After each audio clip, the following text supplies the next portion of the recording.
जय हिंद साथियों, स्वागत है एक बार फिर से आप सभी का शिक्षा संकल्प के इस ऑनलाइन यूट्यूब प्लेटफॉर्म पर। कैसे हैं आप सभी दोस्त? आशा करते हैं कि आप लोग बहुत ही अच्छे होंगे, स्वस्थ होंगे।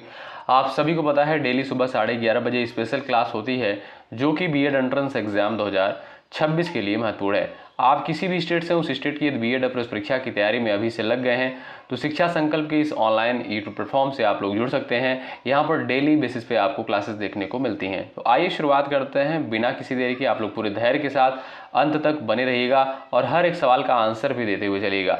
साथियों, आप लोग पिछले वर्ष का प्रश्न पत्र उठाकर देखिएगा, इसी आधार पर जो है सवाल पूछे जाते हैं पेपर में। आइए शुरू करते हैं बिना किसी देरी के। पहला क्वेश्चन देखिए, असहयोग आंदोलन जो है किसके नेतृत्व में चलाया गया? सभी साथी सवाल नंबर फर्स्ट का आंसर करेंगे। जो भी दोस्त यहाँ पर ए ऑप्शन पर गए हैं वो बिल्कुल राइट है। असहयोग आंदोलन जो दोस्तों किसके नेतृत्व में चलाया गया था? महात्मा गांधी के नेतृत्व में चलाया गया था। अच्छा दोस्तों, असहयोग आंदोलन की शुरुआत कब होती है? 1 अगस्त 1920 को। कब? 1 अगस्त 1920 को इसकी शुरुआत होती है। और आप सभी साथियों को पता होगा फरवरी 1922 में जो है चौरी चौरा घटना के कारण जो है असहयोग आंदोलन को वापस ले लिया गया था। ठीक है, तो इसकी शुरुआत कब होती है? 1 अगस्त 1920 को। और इसका अंत कब होता है, यानी इस आंदोलन को जो है वापस कब ले लिया जाता है? 1922 को। तो इन सारे पॉइंट्स को आप लोग याद रखिएगा, बहुत ही महत्वपूर्ण है। अगला सवाल, आर्य समाज की स्थापना जो है किसके द्वारा करी गई? बताइए। सभी लोग फटाफट आंसर करें इस सवाल के लिए, बताइए। बात करें दोस्तों अगर आर्य समाज की, तो इसकी स्थापना जो है, आर्य समाज की स्थापना दयानंद सरस्वती के द्वारा करी गई थी। और राजा राम मोहन राय के द्वारा दोस्तों ध्यान रखिएगा ब्रह्म समाज की स्थापना करी गई थी। और अगर बात करें आत्माराम पांडुरंग की, तो प्रार्थना समाज की स्थापना किसके द्वारा करी गई थी? आत्माराम पांडुरंग के द्वारा। तो इन सारे पॉइंट्स को याद रखें, बहुत ही महत्वपूर्ण है। अगला सवाल देखिएगा, भारतीय राष्ट्रीय सेना का नेतृत्व जो है किसके द्वारा किया गया था? सवाल नंबर तीसरे का आप लोग आंसर करिएगा यहाँ पर। चलिए, भारतीय सेना का नेतृत्व जो है किसके द्वारा किया गया था? आप सभी साथियों को पता होना चाहिए। जो भी दोस्त ए ऑप्शन पर जा रहे हैं वो बिल्कुल राइट है। ध्यान रखिएगा साथियों, भारतीय राष्ट्रीय सेना का नेतृत्व जो है सुभाष चंद्र बोस जी के द्वारा किया गया था। साथियों, सुभाष चंद्र बोस का एक बहुत ही महत्वपूर्ण नारा है जो बहुत ही फेमस है। क्या है? तुम मुझे खून दो, मैं तुम्हें आज़ादी दूंगा। याद रखिएगा, ए ऑप्शन आपका यहाँ पर बिल्कुल करेक्ट आंसर हो जाएगा। ठीक, आगे बढ़े भाई। चलिए आगे बढ़ते हैं, सवाल नंबर नेक्स्ट। ब्रह्म समाज की स्थापना किसके द्वारा करी गई? बताइए। एक बार भाई सभी लोग सेशन को लाइक कर दें और शेयर कर दें अपने सभी साथियों के पास। चलिए भाई, और यदि आप चैनल पर नए हैं जुड़ सकते हैं, निश्चित रूप से यहाँ से आपको हेल्प मिलेगी साथियों। बिल्कुल फ्री में चीज़ें आपको प्रोवाइड करी जाएंगी और की जा रही हैं। चलिए, सवाल नंबर 5 का राइट आंसर बताएं आप लोग। ब्रह्म समाज की स्थापना दोस्तों राजा राम मोहन राय के द्वारा करी गई थी। ए ऑप्शन आपका जो दिया है ये भी बिल्कुल आपका राइट हो जाएगा। दयानंद सरस्वती के द्वारा जो है आप सभी जानते हैं आर्य समाज की स्थापना करी गई थी। अगला सवाल, वेद समाज की स्थापना किसके द्वारा करी गई? बताइए। चलिए, वेद समाज की स्थापना जो है किसके द्वारा करी गई? आप सभी साथियों को पता होना चाहिए दोस्तों 1864 में। कब? 1864 में जो है मद्रास में केशव चंद्र सेन तथा श्रीधरलू नायडू के द्वारा वेद समाज की स्थापना करी गई थी। ये ऑप्शन आपका यहाँ पर बिल्कुल राइट आंसर हो जाएगा। अगला सवाल ये रहा आपके सामने, प्रार्थना समाज की स्थापना किसके द्वारा करी गई थी? बताइए। चलिए, ये दोस्तों कुछ संस्थाएं हैं जो महत्वपूर्ण है परीक्षा के लिए और यहाँ से सवाल बनता है, इसलिए हमने यहाँ पर कवर किया है। बताइए, आंसर करिएगा। प्रार्थना समाज की स्थापना किसके द्वारा करी गई? आत्माराम पांडुरंग के द्वारा। ध्यान रखिएगा साथियों, आत्माराम पांडुरंग के द्वारा जो है 1867 में जो है मुंबई में प्रार्थना समाज की स्थापना करी गई। ए ऑप्शन आपका जो दिया है बिल्कुल राइट आंसर हो जाएगा। राजा राम मोहन राय के द्वारा जो है ब्रह्म समाज की स्थापना करी गई। स्वामी दयानंद सरस्वती के द्वारा जो है आर्य समाज की स्थापना करी गई थी। अगला सवाल, विश्व का सबसे बड़ा डेल्टा कौन सा है? बताइए। चलिए, सवाल नंबर 8 का आंसर करिएगा। विश्व का सबसे बड़ा डेल्टा जो है आपका कौन सा है? चलिए, तो वो है दोस्तों आपका Ganga Brahmaputra delta. Option number जो बी दिया है बिल्कुल करेक्ट आंसर हो जाएगा। ध्यान रखें, बी ऑप्शन वाले साथ ही राइट है। अगला सवाल, लिपुलेख दर्रा किस राज्य में स्थित है? सवाल नंबर 9 का आंसर बताइए आप लोग। चलिए भाई, लिपुलेख दर्रा किस राज्य में स्थित है? उत्तराखंड, सिक्किम, हिमाचल प्रदेश, इनमें से कोई नहीं। फटाफट आप लोग आंसर करें सवाल नंबर 9 का। बात करें दोस्तों अगर लिपुलेख दर्रे की, तो ये आपका उत्तराखंड में स्थित है। कहाँ पर साथियों? उत्तराखंड में स्थित है। ए ऑप्शन जो है बिल्कुल सही उत्तर है। सवाल नेक्स्ट है, नाथुला दर्रा किस राज्य में स्थित है? क्वेश्चन नंबर 10 का आंसर करें आप लोग। नाथुला दर्रा किस राज्य में स्थित है? बताइए। सिक्किम, उत्तराखंड, हिमाचल प्रदेश, अरुणाचल प्रदेश, बताएं। चलिएगा, यहाँ पर आपका सही आंसर क्या हो जाएगा भाई? सिक्किम में स्थित है नाथुला दर्रा। ए ऑप्शन करेक्ट हो जाएगा। अगला सवाल ये देखिए, निम्नलिखित में से कौन सा रोग एक व्यक्ति से दूसरे व्यक्ति में संक्रमित नहीं होता है? एड्स, हेपेटाइटिस, सिफिलिस, सिरोसिस, बताइए। सही आंसर क्या है आपका? सही उत्तर क्या हो जाएगा आप लोग बताओ। चलिए, आपका सही आंसर क्या हो जाएगा दोस्तों? सिरोसिस। आप सभी साथियों को पता होगा, नहीं पता जान लीजिए। सिरोसिस दोस्तों ये है आपका यकृत यानी लीवर जिसे बोलते हैं इंग्लिश में। ये यकृत यानी लीवर की जो है बीमारी होती है। जैसे आप देखे होंगे जो लोग ज़्यादा शराब पीते हैं या और भी अन्य कारण हो सकते हैं, ये बीमारी जो है सिरोसिस होती है। ये लीवर की यानी यकृत की बीमारी होती है, ठीक है। यह जो है संक्रामक नहीं है, इसलिए आपका डी ऑप्शन बिल्कुल करेक्ट आंसर हो जाएगा। अगला सवाल देखिएगा, सवाल नंबर यहाँ पर नेक्स्ट है, निर्धनता का दुष्चक्र की अवधारणा संबंधित है, बताइए। किससे संबंधित है? आप लोग आंसर करिए, फटाफट आंसर करिए भाई। चलिए, निर्धनता का दुष्चक्र की अवधारणा किससे संबंधित है? सही आंसर इस सवाल के लिए आपका क्या हो जाएगा बताओ, फटाफट आंसर करो। आपका सही आंसर हो जाएगा रेगनर नार्कसे की। ऑप्शन नंबर आपका 3 जो दिया है बिल्कुल करेक्ट आंसर। अगला सवाल, झूम किसे कहते हैं? एक लोक नृत्य है, एक नदी घाटी का नाम है, खेती की पद्धति है, एक जनजाति है, बताइए आपका सही आंसर क्या है? झूम जो है किसे कहते हैं? आप सभी साथी आंसर करें। चलिए, सही आंसर दोस्तों क्या हो जाएगा? ये आपकी एक प्रकार की क्या है भाई? खेती है। झूम जो है एक प्रकार की खेती पद्धति है। ऑप्शन नंबर आपका 3 बिल्कुल करेक्ट आंसर। सवाल नेक्स्ट है, मनी बिल की परिभाषा भारतीय संविधान के किस अनुच्छेद में करी गई है? सवाल नंबर यहाँ पर 14 का आंसर करिएगा। मनी बिल की परिभाषा भारतीय संविधान के किस आर्टिकल में करी गई है? चलिए आंसर करिए फटाफट। अच्छा, जो भी साथी टेलीग्राम चैनल से नहीं जुड़े भाई जुड़ जाइएगा, डिस्क्रिप्शन बॉक्स में लिंक दे दिया गया है। बात करें दोस्तों अगर मनी बिल की, तो इसका उल्लेख जो है किसमें किया गया है? आर्टिकल 110 में, यानी आर्टिकल यानी अनुच्छेद 110 के तहत। ऑप्शन नंबर ए करेक्ट है, बहुत ही महत्वपूर्ण आर्टिकल है। अगला सवाल ये रहा, राज्यसभा के सदस्यों का निर्वाचन कितनी अवधि के लिए होता है? बताइए। यानी राज्यसभा के सदस्यों का कार्यकाल जो है कितने वर्ष के लिए होता है? आप लोग बताइए। चलिए फटाफट बताएं। आप सभी साथियों को पता होगा भाई, अगर बात करें राज्यसभा की, तो इसका उल्लेख जो है अनुच्छेद 80 के तहत किया गया है, ठीक है। राज्यसभा का उल्लेख जो है अनुच्छेद 80 के तहत किया गया है, और इसे दोस्तों उच्च सदन बोलते हैं। क्या इसे उच्च सदन बोलते हैं? ये भी पॉइंट याद रखें। और इनके सदस्यों का कार्यकाल जो है 6 वर्ष का होता है, ठीक। उसी तरह लोकसभा की अगर बात करें दोस्तों, इसे क्या बोलते हैं दोस्तों? इसे निम्न सदन बोलते हैं, ठीक है। इसे निम्न सदन बोलते हैं। इसे आर्टिकल यानी अनुच्छेद 81 के तहत इसको रखा गया है, ठीक है। और लोकसभा के सदस्यों का कार्यकाल कितना होता है साथियों? 5 वर्ष होता है, ठीक। तो राज्यसभा का 6, लोकसभा का 5, ठीक। तो आपका राइट आंसर क्या है भाई? Option number B.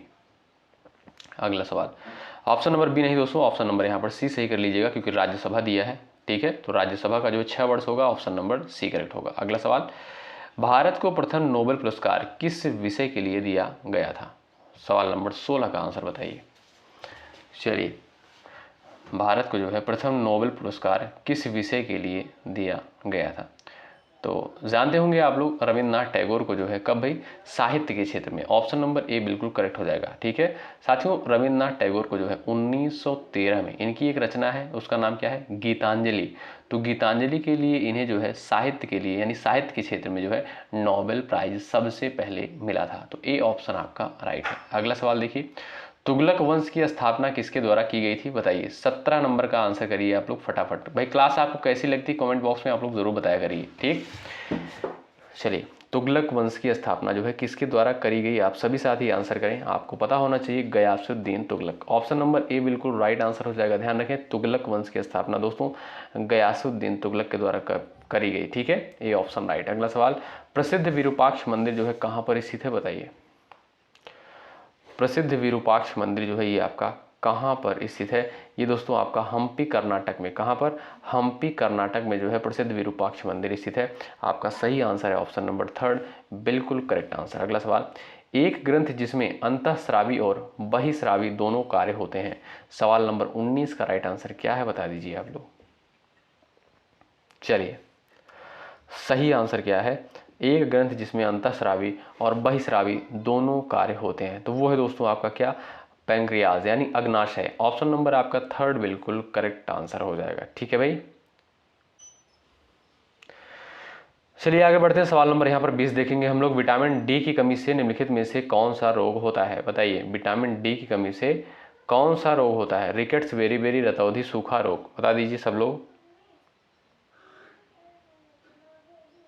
चलिए भाई, तो साथियों विटामिन डी की कमी से जो है रिकेट्स होता है। क्या भाई? रिकेट्स होता है। और इसमें दोस्तों होता क्या है? बच्चों की हड्डियां मुलायम व टेढ़ी हो जाती हैं। ठीक है, तो आपका ए ऑप्शन बिल्कुल करेक्ट आंसर हो जाएगा। ठीक है भाई, आगे बढ़े। सवाल नंबर नेक्स्ट स्क्रीन पर है, ये देखिए। अंतर्राष्ट्रीय मातृभाषा दिवस कब मनाया जाता है? 21 का आंसर करें, महत्वपूर्ण है। अंतर्राष्ट्रीय मातृभाषा दिवस प्रत्येक वर्ष कब मनाया जाता है?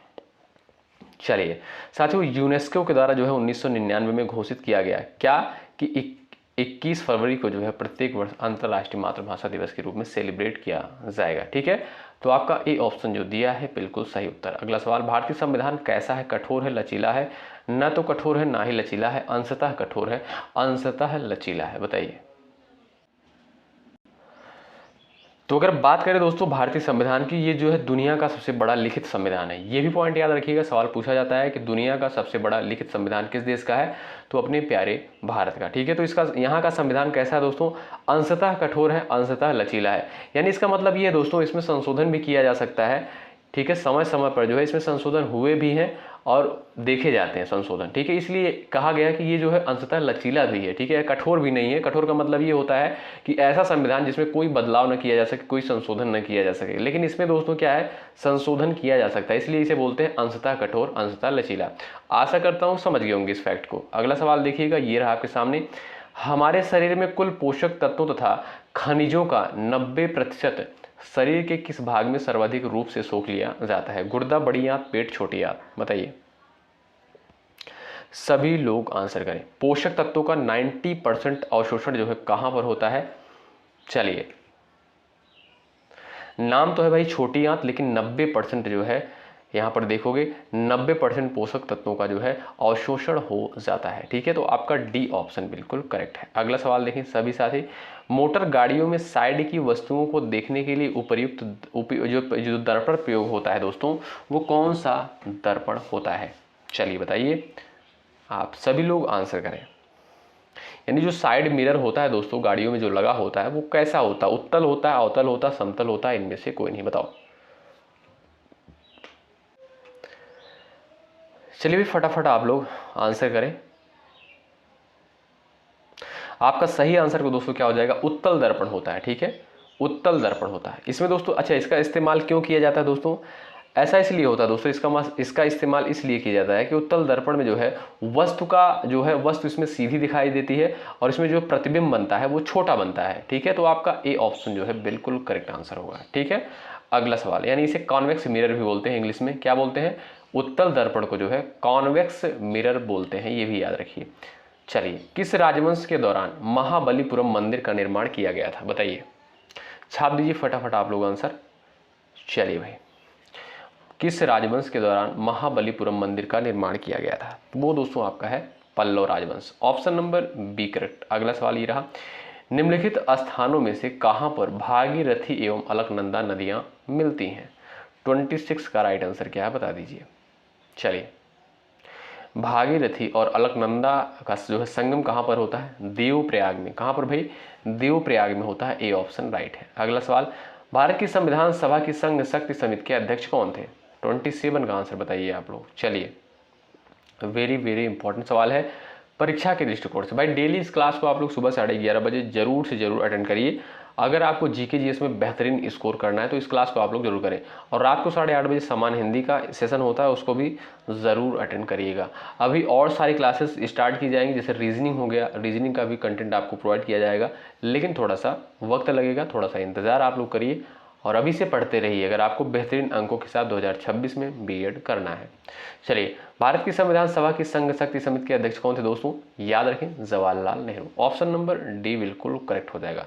डॉक्टर राजेंद्र प्रसाद, आप सभी साथियों को पता होगा भाई, ये क्या थे भाई? ये अस्थायी अध्यक्ष थे, अस्थायी अध्यक्ष थे संविधान सभा के। निम्नलिखित भारतीय राज्यों में से किसमें से कर्क रेखा नहीं गुजरती है? चलिए, सही आंसर क्या है? फटाफट आप लोग आंसर दे दो भाई। निम्नलिखित भारतीय राज्यों में से किसमें से कर्क रेखा नहीं गुजरती है? आपका सही आंसर हो जाएगा क्या भाई, बताओ। चलिए,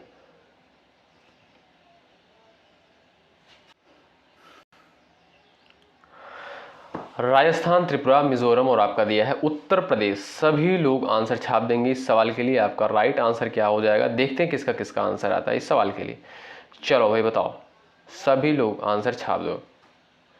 तो वो है दोस्तों क्या भाई, आपका Uttar Pradesh. Option number D बिल्कुल करेक्ट आंसर हो जाएगा। उत्तर प्रदेश की राजधानी दोस्तों क्या है? लखनऊ है।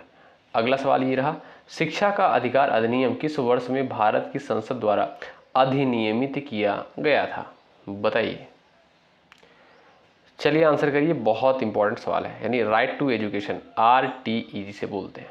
चलिए, शिक्षा का अधिकार अधिनियम किस वर्ष में भारत की संसद द्वारा अधिनियमित किया गया था? तो 2009 में। महत्वपूर्ण सवाल पूछा गया पेपर में। ठीक, आगे बढ़ते हैं और सवाल नंबर यहाँ पर अगला हम देखेंगे। सवाल नंबर नेक्स्ट है, भारतीय संविधान में कानून बनाने की निर्धारित प्रक्रिया काफी हद तक किस देश के संविधान से प्रभावित है? चलिए, इसका सही आंसर क्या हो जाएगा भाई? दक्षिण अफ्रीका, जर्मनी, जापान, संयुक्त राज्य अमेरिका। आपका सही आंसर होना चाहिए भाई ऑप्शन नंबर डी। जो भी साथी USA पढ़ जा रहे हैं, यानी यूनाइटेड स्टेट ऑफ अमेरिका, यानी संयुक्त राज्य अमेरिका, उनका आंसर बिल्कुल करेक्ट हो जाएगा। ठीक है भाई। अच्छा दोस्तों, दक्षिण अफ्रीका के संविधान से कौन सी प्रक्रिया ली गई है? संविधान संशोधन की प्रक्रिया। क्या? संविधान संशोधन की प्रक्रिया जो है कहाँ से लिया गया है? दक्षिण अफ्रीका के संविधान से। और आपातकाल, अगर आपसे पूछे आपातकाल की अवधारणा कहाँ से ली गई है? आपातकाल की अवधारणा दोस्तों जर्मनी के संविधान से ली गई है। ये पॉइंट याद रखिए। एक सवाल दोस्तों और पूछता है कि विधि द्वारा स्थापित प्रक्रिया किस देश के संविधान से ली गई? तब आप कहोगे जापान। ठीक है, तो आशा करता हूँ समझ गए होंगे। इस क्वेश्चन का राइट आंसर डी ऑप्शन होगा, संयुक्त राज्य अमेरिका। अगला सवाल देखें सभी साथी, भारत की सबसे बड़ी मीठे पानी की झील का नाम बताइए आप लोग। भारत की जो है सबसे बड़ी मीठे पानी की झील का क्या नाम है? आप लोग छाप दीजिए। तो वो है दोस्तों आपकी कौन सी झील? वुलर झील है। वुलर झील है, ऑप्शन नंबर डी करेक्ट। अगला सवाल, गोदावरी नदी का उद्गम स्थान जो है कहाँ से है? बताइए। गोदावरी नदी का जो है उद्गम स्थान कहाँ से होता है? इसका आंसर सभी लोग करिएगा। साथियों ध्यान रखिएगा, गोदावरी नदी को क्या बोलते हैं भाई? अगर आपसे पूछे कि वृद्ध गंगा किसे कहा जाता है, तब आप कहोगे गोदावरी नदी। ठीक है। अच्छा, दक्षिण गंगा किसे कहा जाता है? गोदावरी को ही दक्षिण गंगा भी कहा जाता है। कहाँ से निकलती दोस्तों? महाराष्ट्र में जो है त्र्यंबकेश्वर के नासिक से जो है ये नदी निकलती है। तो आपका सही आंसर क्या है? Maharashtra. Option number third right है। अगला सवाल ये रहा, रविन्द्रनाथ टैगोर ने अपनी नाइटहुड की उपाधि को किसके विरोध में छोड़ दिया था? 33 का आंसर बताइए आप लोग। चलिए, रविन्द्रनाथ टैगोर ने अपनी नाइटहुड की उपाधि को किसके विरोध में छोड़ दिया था? आपका सही आंसर क्या हो जाएगा इस सवाल के लिए? आपका राइट आंसर हो जाएगा जलियांवाला बाग नरसंहार। ठीक है। अच्छा, जलियांवाला बाग नरसंहार दोस्तों हुआ कब था? 13 अप्रैल 1919 को। 13 अप्रैल 1919 को ये घटना होती है। ठीक है, याद रखिएगा। तो आप लोग इस पॉइंट को याद रखिएगा, इस डेट को याद रखिएगा, क्योंकि बहुत बार यहाँ से सवाल बना है। ठीक है, जलियांवाला बाग नरसंहार 13 अप्रैल 1919 को ये घटना जो है घटित होती है। अगला सवाल ये रहा, निम्नलिखित में से किस प्रकार का कोयला उच्चतम गुणवत्ता का होता है? चलिए 34 का आंसर करें। निम्नलिखित में से किस प्रकार का कोयला जो है उच्चतम गुणवत्ता का होता है? तो वो है दोस्तों आपका एंथ्रेसाइट। क्या है? एंथ्रेसाइट आपका दिया है, डी ऑप्शन बिल्कुल राइट हो जाएगा, ध्यान रखें। अगला सवाल, भारत का सबसे बड़ा बॉक्साइट उत्पादक राज्य कौन सा है? बताइए। चलिए, भारत का जो है सबसे बड़ा बॉक्साइट उत्पादक राज्य कौन सा है? तो वो है दोस्तों आपका उड़ीसा। उड़ीसा की राजधानी क्या नाम बताइए? भुवनेश्वर है। क्या है? उड़ीसा की कैपिटल क्या है? भुवनेश्वर है। सवाल नेक्स्ट है, निम्नलिखित में से कौन सी मृदा कपास की खेती के लिए उपयुक्त होती है? 36 का आंसर करिए आप लोग। चलिए, अगर स्पीड ज़्यादा हो तो आप लोग बता सकते हैं, नेक्स्ट क्लास से स्पीड को थोड़ा सा और स्लो रखा जाएगा। निम्नलिखित में से कौन सी मृदा कपास की खेती के लिए उपयुक्त होती है? बताइए। तो वो है दोस्तों आपकी काली मृदा। क्या काली मृदा को दोस्तों और किस नाम से जानते हैं? ये भी सवाल पूछा गया है कि काली मृदा को किस नाम से और जानते हैं, तो आप कहोगे रेगुर मृदा। क्या? रेगुर मृदा के नाम से जानते हैं। ठीक है, और ये मिट्टी जो है कपास के लिए बहुत ही महत्वपूर्ण होती है। ऑप्शन नंबर आपका यहाँ पर 3rd राइट है। सवाल नेक्स्ट, मानव में आवाज़ किसके द्वारा उत्पादित होती है? श्वास नली, कंठ, फेफड़ा और आपका दिया है मुख। बता दीजिए आप लोग, मानव में आवाज़ जो है किसके द्वारा उत्पादित होती है? तो वो है दोस्तों आपका कंठ। Option number 2nd right. अगला सवाल नंबर नेक्स्ट है, आगरा की मोती मस्जिद का निर्माण किसके द्वारा करवाया गया था? बताइए, आगरा की मोती मस्जिद का निर्माण किसके द्वारा करवाया गया था? सभी का आंसर आना चाहिए। अकबर, शाहजहां, औरंगजेब और आपका दिया है दारा शिकोह। आपका राइट आंसर दोस्तों हो जाएगा इस सवाल के लिए शाहजहां के द्वारा जो है आगरा में मोती मस्जिद का निर्माण करवाया गया था। ठीक है, ऑप्शन बी करेक्ट होगा। सवाल नेक्स्ट है, निम्नलिखित में से किस लोक नृत्य का आयोजन बुंदेलखंड क्षेत्र में फसल कटाई के समय किया जाता है? छोलिया, चरकुला, कर्मा और आपका दिया शहरा। बताएं, फटाफट आंसर करें भाई। निम्न में से किस लोक नृत्य का आयोजन बुंदेलखंड क्षेत्र में फसल कटाई के समय किया जाता है? 39 का राइट आंसर क्या हो जाएगा भाई? आप लोग बताओ, आपका सही आंसर क्या हो जाएगा भाई? चलिए भाई बता दीजिए, सब लोग आंसर कर दीजिए। अब जो भी साथी इस क्वेश्चन के ऑप्शन नंबर डी पर जा रहे हैं वो बिल्कुल राइट है, Shaira. Option number D correct. सवाल नेक्स्ट आपके स्क्रीन में, राष्ट्रीय शिक्षा दिवस प्रत्येक वर्ष कब मनाया जाता है? बताइए। चलिए भाई आंसर करिए फटाफट आप लोग। राष्ट्रीय शिक्षा दिवस प्रत्येक वर्ष कब मनाया जाता है? सही आंसर क्या है आप लोग बता सकते हो। सही उत्तर क्या हो जाएगा आपका? राइट आंसर क्या हो जाएगा बताओ? ऑप्शन नंबर डी करेक्ट हो जाएगा। 11 नवंबर को प्रत्येक वर्ष जो है राष्ट्रीय शिक्षा दिवस के रूप में मनाया जाता है। एंटीबायोटिक पेनिसिलिन की खोज किसके द्वारा की गई थी? 41 का आंसर क्या है बताइए। चलिए भाई, एंटीबायोटिक पेनिसिलिन की खोज जो है किसके द्वारा करी गई थी? 41 का राइट आंसर क्या हो जाएगा साथियों? अलेक्जेंडर फ्लेमिंग के द्वारा जो है एंटीबायोटिक पेनिसिलिन की खोज करी गई थी। बी ऑप्शन राइट है। सवाल नेक्स्ट, भारत में स्वतंत्रता के बाद कितनी बार नोटबंदी हुई है? चलिए भाई, स्वतंत्रता के बाद जो है कितनी बार नोटबंदी हुई है बताइए। साथियों अगर आप देखोगे स्वतंत्रता के बाद जो है नोटबंदी 2 बार हुई। कब भाई? 2 बार। एक आपका 1978 में, एक आपका 2016 में। ठीक है, अगला सवाल ये रहा आपके सामने, डॉक्टर के पर्चे पर प्रतीक RX सामान्यतः क्या दर्शाता है? आप देखेंगे जब डॉक्टर कोई पर्चा लिखता है तो उस पर RX छोटा सा लिखा होता है, उसके बाद नीचे जो है दवाइयों का नाम लिखा होता है। ठीक है, तो RX जो है दोस्तों इसका मतलब क्या होता है? आप लोग पर्चा उठाकर देखिएगा। चलिए भाई, तो RX का मतलब क्या होता है दोस्तों? यानी लेना, यानी ये दवाई लेना है आपको, यानी RX इसलिए लिखा रहता है। ऑप्शन नंबर आपका यहाँ पर बी बिल्कुल राइट आंसर। सवाल नेक्स्ट है, मैक्सिको की मुद्रा का नाम बता दीजिए आप लोग। मैक्सिको की मुद्रा का नाम रुपया, दिनार, पेसो और आपका डॉलर। भाई लाइक की संख्या बढ़ती रहनी चाहिए, इसमें कोई कमी नहीं होनी चाहिए। आपके लिए मेहनत किया जा रहा है, आपका कर्तव्य बनता है सेशन को जरूर से जरूर लाइक करें। चीज़ें अगर आपको बेहतर लगनी तो लाइक करें, चैनल को सब्सक्राइब जरूर करिएगा। ठीक है, तो मैक्सिको की बात करें दोस्तों, इसकी मुद्रा का नाम है पेसो है। ऑप्शन 3rd राइट है। और ये आपका नेक्स्ट क्वेश्चन और यही लास्ट सवाल है, निम्नलिखित में से किस ग्रह के सर्वाधिक उपग्रह हैं?